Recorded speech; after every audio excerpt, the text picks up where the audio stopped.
ایمان پلورونکی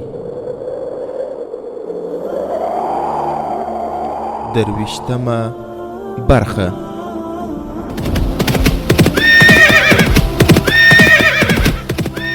د سلطان صلاح الدین ایوبی رحمه الله د دوران رښتینی کیسې.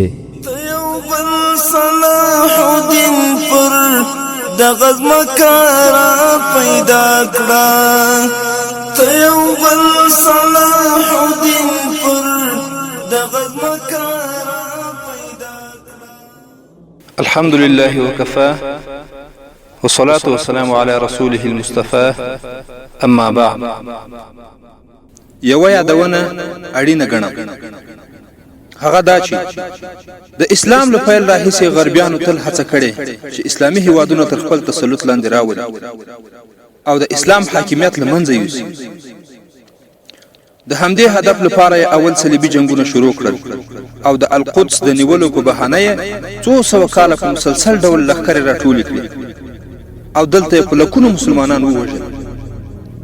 خدای هدف یې ترلاسه نه کړای شو، لکه څنګه چې ګارنر وایي صلیبي جګړو ونه شوای کولای چې القدس د تل لپاره د مسلمانانو له ولکې وباسي او د اسلامي نړۍ په زړه کې یو مسیحي دولت جوړ کړي.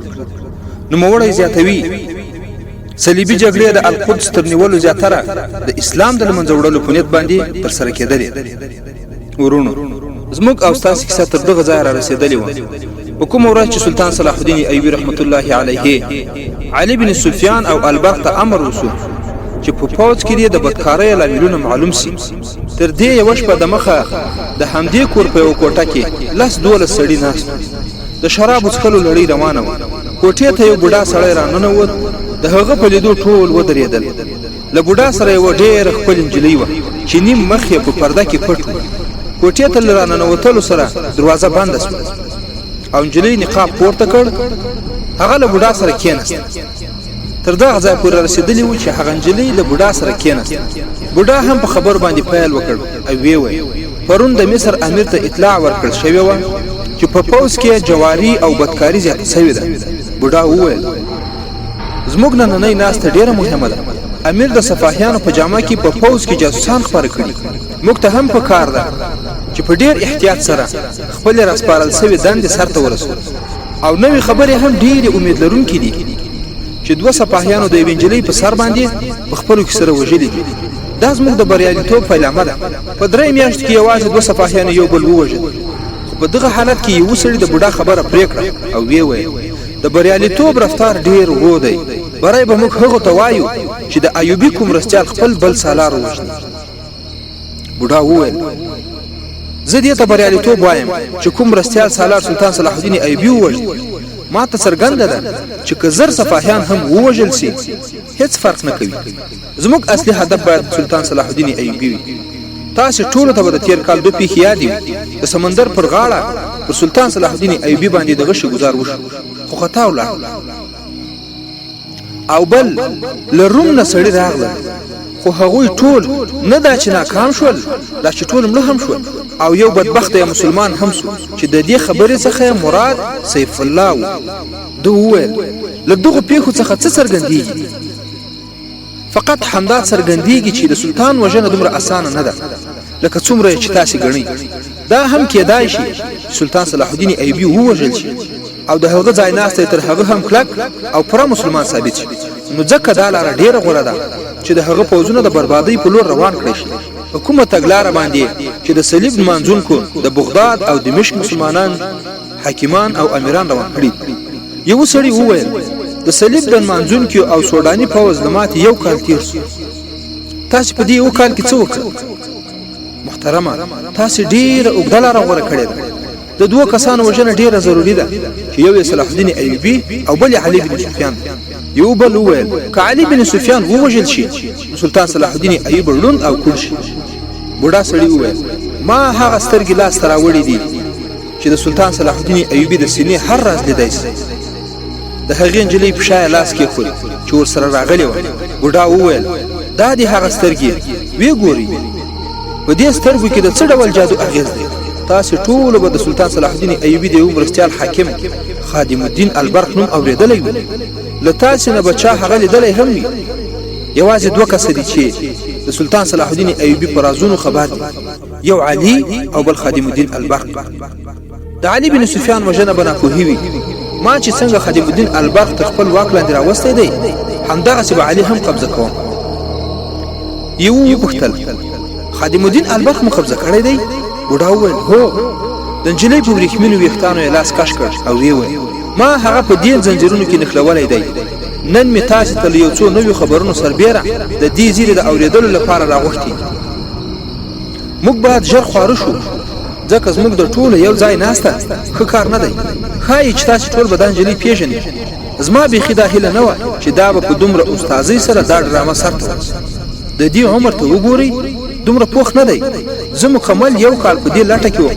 چې علي بن سفیان یا خادم الدین البرق او یا دواړه ښکېل کړم زه هیڅ کله له هغوی سره مخ شوی نه وم ځکه چې ما خپل ځان په هغوی پیژندل نه غوښتم سلطان صلاح الدین ایوبي نظامي افسران له ولسي خلکو لرې ساتل بالاخره د پوځي میلې اعلان وکړ او ما ته معلومه شوه چې هغه خپلو نظامي افسرانو ته ویلي چې په میله کې دې له ولسي وګړو سره ناسته ولاړه وکړي له هغوی سره د خبرې اترې وکړي او هغوی تر خپل پرتم لاندې راولي بلکې پر ځانونو د هغوی باور پیدا کړي ما علي بن سفیان چیرې ونه لید دا نجلۍ مې له ځانه سره بیولې وه خادم الدین البرق مې ولید له هغه سره دوه چوکۍ تشې وې او ما نجلۍ د هغه څنګ ته کېنوله زه دې ته له 8 میاشتو راهیسې لارې چارې ورښیم زه خپل بوډا خاوند او خپل ځان یې یوه رانیول شوې مظلومه نجلۍ وښوده او خادم الدین البرق یې د خپلې ښکلا په لومو کې راګیر کړ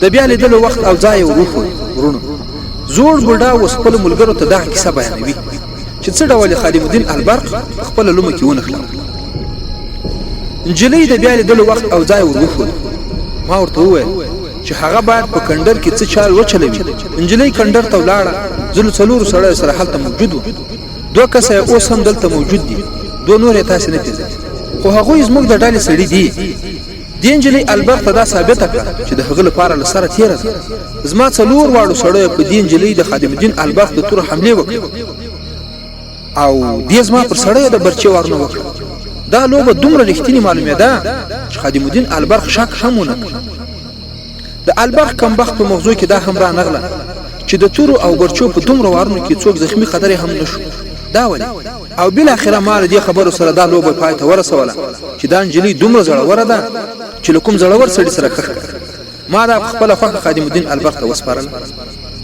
نجلۍ وویل ما هغه ته خپل نوم آصفه ښودلی خو زه حیرانه یم چې د دومره پاخه عمر حاکم په دومره اسانۍ سره څنګه زما په جال کې ونښل ما هغه په شرابو عادت کړی دی هغه هیڅ کله هم شراب نه وڅښلي لومړی مېرمنه یې په کور کې اوسي د هغه زامن هم شته لکه هغوی ټولې چې هېر کړي وي نجلۍ مجلس ته ټول جریان ووایي چې هغې په کومو لارو چارو د سلطان صلاح الدین ایوبي د ځانګړي باوري سړي عقل په خپل موټي کې نیولی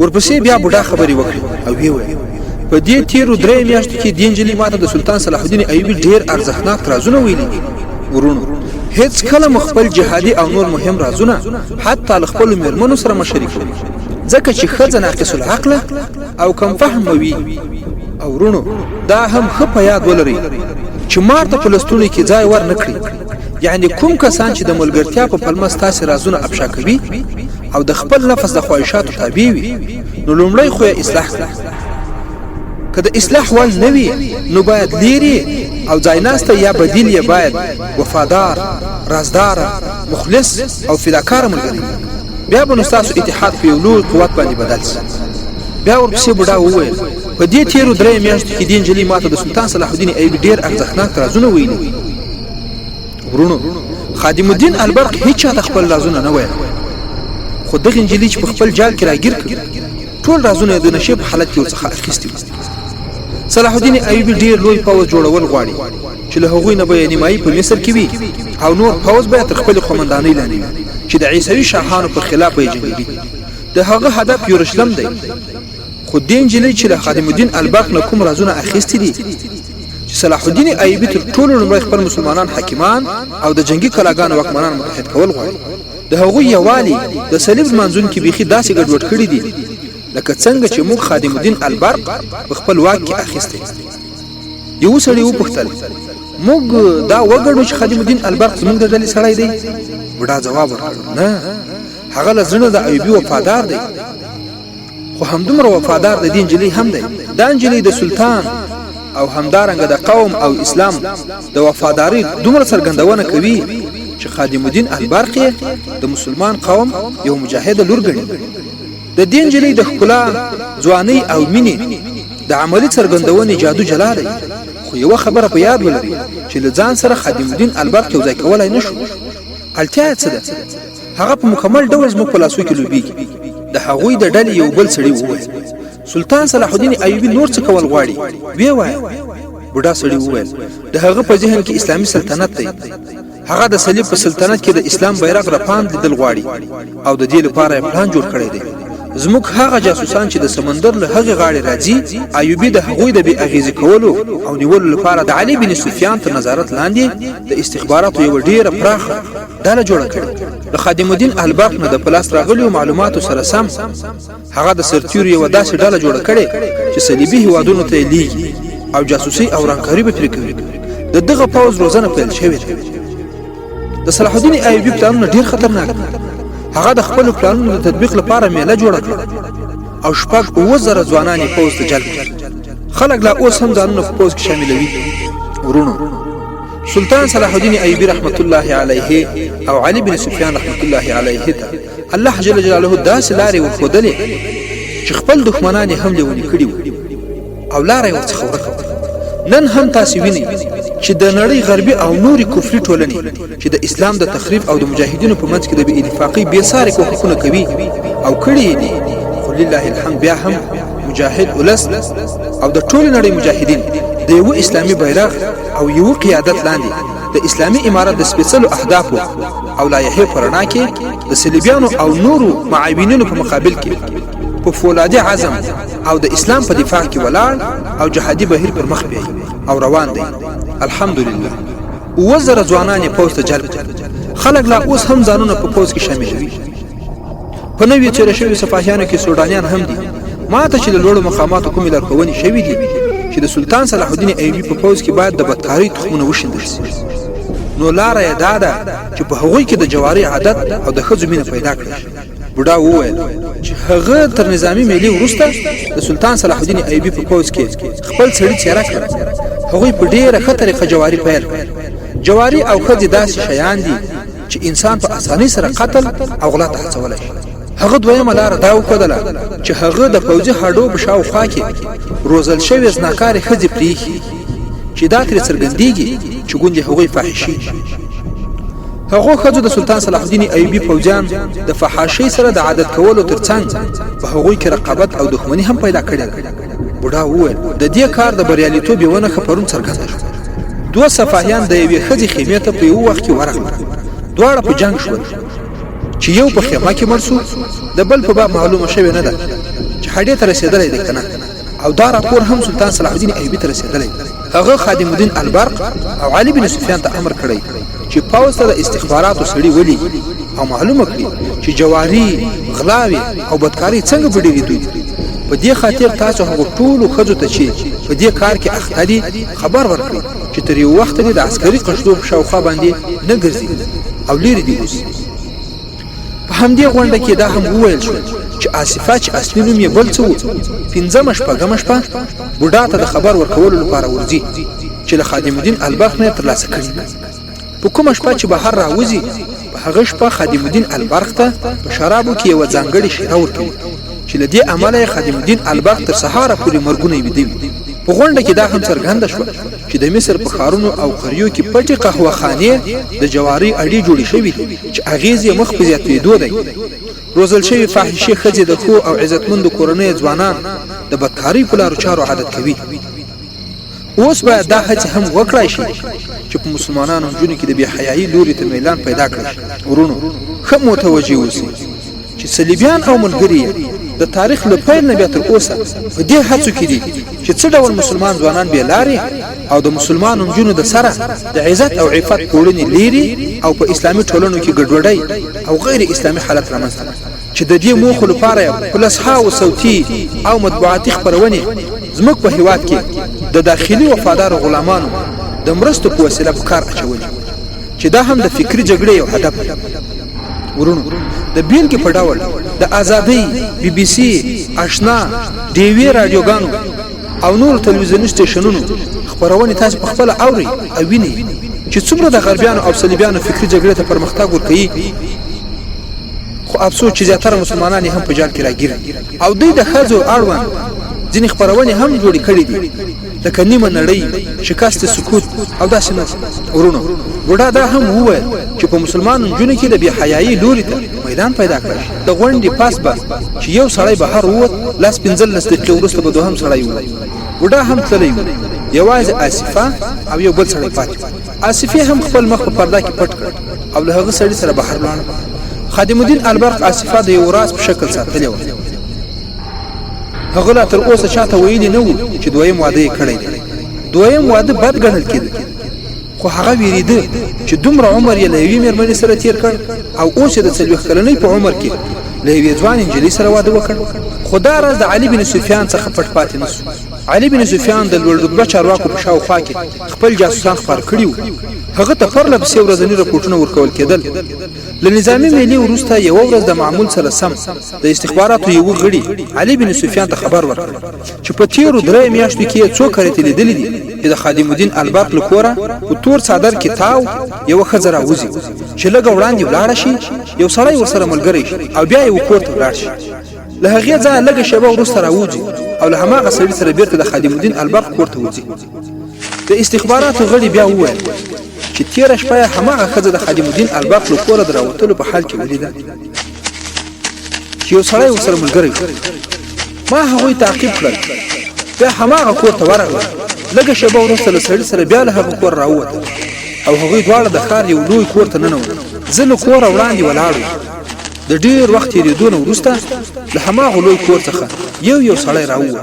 ټول 11 سړي راووتل او په اخر کې ښځه له یو سړي سره را بهر شوه. ما له تیاري نه په استفاده سره ښځه او سړی تعقیب کړل. د خادم الدین البرق له کوره لږ دې خواته سړی بل لوري ته ولاړ او ښځه د خادم الدین البرق کور ته ننوتله. د استخباراتو غړي د خادم الدین البرق په څیر د لوړ رتبه حاکم د کور په باب د څو ویلو جرأت کولای نه شو. خو د علي بن سفیان لارښوونې ډېرې سختې. هغه خپلو جاسوسانو مخبرانو او خبر راوړونکو ته په کلکه ویلي وو چې که د سلطان صلاح الدین ایوبي کوم مشکوک عمل وګورئ نو هم به ده ته وایي. د چا د رتبې خیال دې نه ساتي. دا د علي بن سفیان استخباراتي اداره وه. ورونو د علي بن سفیان رحمت الله علیه دغه کارنامې او استخباراتي نه ستړي کېدونکې هڅې وې چې دغسې د لستوڼي مارانې پیدا کول او د شریعت محکمې ته یې وړاندې کول. خو ورونو نن بالعکس خبره او تګلارې روانې دي. زموږ له هېواده نیولې بیا تر نورو مستعمرو اسلامي هېوادونو پورې په ټولنه کې چې کومې نارواوې کېږي نو اول استخباراتي او لوړپوړي چارواکي کوي بیا افراد خپله روزانه خبرونه اوري. خو لله الحمد د علي بن سفیان بچیان لا هم ژوندي دي او د الله جل جلاله د دین لپاره نه ستړي کېدونکې هڅې کوي. علي بن سفیان خپلو مخبرانو ته دا هم ویلي وو چې د چا د رتبې خیال دې نه ساتي او په کوم ځای کې چې معمولي غوندې شک وي هغه دې هم علي بن سفیان ته په تفصیل سره ووایي. دا د جاسوسۍ په درس کې شامل وي چې د جاسوسۍ د بریالیتوب دار و مدار په همداسې حرکتونو او خبرو کې چې ځینې وختونه بې معنا ونه ګڼل شي او ډېره پاملرنه باید ورته وشي. دې څارونکي چې څه لیدلي وو هغه د علي بن سفیان لپاره ډېر مهم و. هغه د خادم الدین البرق مېرمنه ډېره ښه پېژندله. هغه داسې مېرمن نه وه چې د شپې دې له کوم پردي سړي سره بهر راوځي. د خادم الدین البرق کومه ځوانه لور هم نه وه او نه چاته دا معلومه وه چې خادم الدین البرق له یوې ځوانې نجلۍ سره واده کړی. هغه په مسأله باندې ښه غور وکړ. هغه ته دا فکر هم ورغی چې خادم الدین البرق خو د هغه دوست هم دی. هغه دا مسؤلیت هم ګاڼه چې د دوست په کور کې څه ګډوډۍ وي نو لازمه ده چې د مخنیوي لپاره یو څه وکړي. خو د هغه په ذهن کې چې کوم خیال غالب و هغه دا و چې په ښار کې د شکمنو ښځو یوه ډله پیدا شوې. چیرې داسې نه وي چې خادم الدین البرق د کومې بدکارې ښځې په دام کې نښتي. ورونو اوس د علي بن سفیان دغه تحقیق ته ښه متوجه شي. یوه لاره د هغه فکر ته ورغله هغه د خپل ادارې یو ښځه د سوالګرې په لباس کې د خادم الدین البرق کور ته ولېږله چې هغه یو مظلومه ښځه ده، میړه یې مړ دی، زامن یې خپل سري شوي، نو که مرسته ورسره وکړي. د لارښوونې سره سم ښځه د خادم الدین البرق کور ته داسې وخت ورغله چې خادم الدین البرق په کور کې نه و. په ټول کور کې وګرځېده، یوه ښځه یې ولیده. هغې ورته هرکلی ووایي او د ورتګ سبب یې ورڅخه وپوښت. هغې خپل فریاد ورته وکړ او ویې ویل تاسې راسره مرسته وکړئ او هم ستاسې څخه هیله لرم چې خادم الدین البرق ته سپارښتنه وکړي چې د بیت المال څخه څه راکړي. په خبرو کې یې بله ښځه هم ولیده چې ډېره ښکلې وه. ویې ویل ماشاءالله دا ستاسې لور ده؟ مېرمن یې ځواب ورکړ دا زما لور نه ده، زما د میړه دویمه مېرمن ده، 3 میاشتې وشوې چې واده یې کړی دی. هغې ښځې ورته چې څه یې لیدلي وو مفصل یې بیان. د علي بن سفیان لپاره دا خبره حیرانونکې وه. د ځان سره یې فکر کوو، بیا یې وویل کېدای شي چې د شپې بهر تلونکې یې نه وي مېرمنې، خو د دې بهر وتلو هدف څه دی؟ ورونو علي بن سفیان هره پېښه دغسې نه پرېښوده، ټکي په ټکي باندې یې څېړله.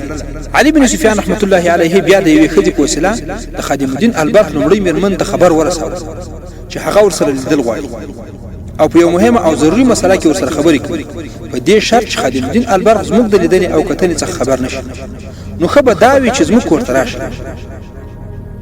خو په داسې وخت کې چې خادم الدین البرق په دفتري چارو کې مصروف وي او یا چیرې تللی وي. هغه د علي بن سفیان کور ته ورغله. د علي بن سفیان په زړه کې د هغې درنې مېرمنې ډېر درناوی.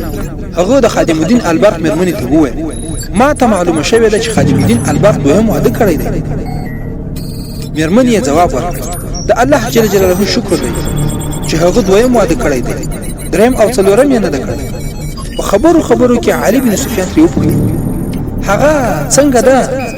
د خادم الدین البرق مېرمنې ځواب ورکړ ډېره ښکلې ده. علي بن سفیان وپوښتل شریفه هم ده؟ تاسې خو به پرې څه شک نه لرئ؟ د خادم الدین البرق مېرمن تر ډېره په سوچ. علي بن سفیان وویل که زه دا ووایم چې هغه کله کله د شپې لخوا بهر ځي نو تاسې خو به یې بده نه ګڼئ. مېرمن مسکی شوه او ویې ویل زه په خپله اندېښمنه وم چې دا خبره چاته وکړم. زما د خاوند دا حال دی چې د هغې غلام شوی دی، زما سره اوس خبرې هم نه کوي. که زه د دې نجلۍ پر خلاف له خاوند سره خبرې کوم نو له کوره به مې وسوي. هغه به داسې وګڼي چې زه ګوندې له کنې نه شکایت کوم. دا نجلۍ پاکه نه ده، زموږ په کور کې د شرابو بوی هم نه و، اوس پکې مټې خالي کېږي. علي بن سفیان رحمت الله علیه په حیرانتیا پوښتنه وکړه شراب؟ خادم الدین البرق په شرابو څښلو هم پیل کړی دی؟ مېرمنې وویل یوازې څښي نه مدهوش او بېهوشه کېږي هم. ما دا نجلۍ 6 کرتې په شپه کې په بهر تللو لیدلې او بیا ډېر وخت وروسته راغلې ده. ما دا هم لیدلې ده په کومه شپه چې نجلۍ بهر تللې ده خادم الدین البرق بېهوشه وي، سهار ناوخته پاڅي او نجلۍ بد چلنده ده، دوکه ورکوي. علي بن سفیان رحمت الله علیه وویل نجلۍ یوازې بد چلنده نه بلکې جاسوسه هم ده. هغه خادم الدین البرق ته نه بلکې ټول قوم ته دوکه ورکوي. د خادم الدین البرق پخوانۍ مېرمنې په ډېر تعجب سره وویل جاسوسه؟ زما په کور کې جاسوسه؟ هغه ودرېد، غاښونه یې وچیچل او ویې ویل تاسې پوهېږئ چې زه د شهید لور یم. خادم الدین البرق پوخ مسلمان و، ما خپل ژوند د اسلام په نامه ورته بخلی و. زه خپل اولادونه د جهاد لپاره تیاروم او تاسې وایئ چې زما د بچو پلار دې د یوې جاسوس نجلۍ په دام کې نښتی وي.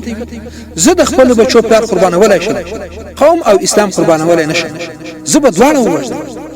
ورونو لله الحمد اوس هم همداسې مجاهد بیبیانې شتون لري او ژوندی دي چې د الله د دین لپاره خپل بچي روزي او روزلی دي. خپل د زړه ټوټې د الله د دین لپاره قربان کړي او قرباني به. علي بن سفیان رحمت الله علیه د خادم الدین البرق مېرمن ډېره په ګرانه دلاسا کړه او هغه وپوهوله چې لا تر اوسه دا خبر یقیني کول پکار دي چې نجلۍ جاسوسه ده او که نه. او د دې خبرې هم باید څېړنه وشي چې خادم الدین البرق هم د جاسوسانو په ډله کې شامل شوی دی او که یوازې په شرابو څښلو کې ترې رازونه اخلي. د خادم الدین البرق مېرمنې ته دا هم وویل چې جاسوس باید ونه وژل شي بلکې د نورو رازو د افشا کولو لپاره باید ژوندی ونیول شي او د هغه د نورو ملګرو په باب باید ترې پوښتنې وشي. علي بن سفیان رحمت الله علیه د خادم الدین البرق مېرمنې ته څه ضروري لارښوونې وکړې او دا یې هم ورته وویل چې د نجلۍ د هر حرکت څارنه دې کوي.